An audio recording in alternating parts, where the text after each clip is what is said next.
బలమైన పునాదులేశాడు. 100 సంవత్సరాలు అతిథిగా నేను వచ్చాను. ఆయన కూడా చిత్తూరు జిల్లా వాసే. ఆ రోజు ఫౌండేషన్ వేశాడు. నేను కూడా చిత్తూరు జిల్లా నుంచి వచ్చి 100 సంవత్సరాల ఉత్సవంలో అతిథిగా పార్టిసిపేట్ చేశాను.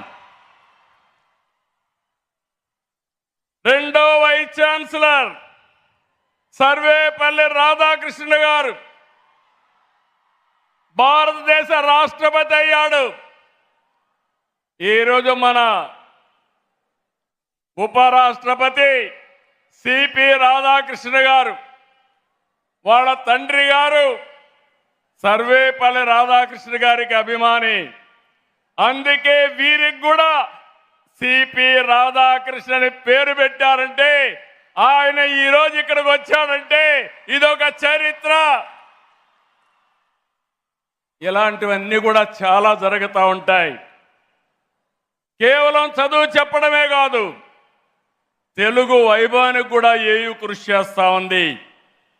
విద్య సాహిత్య రంగాల్లో ప్రముఖుల్ని కళా ప్రపూర్ణ అవార్డుతో గౌరవించారు.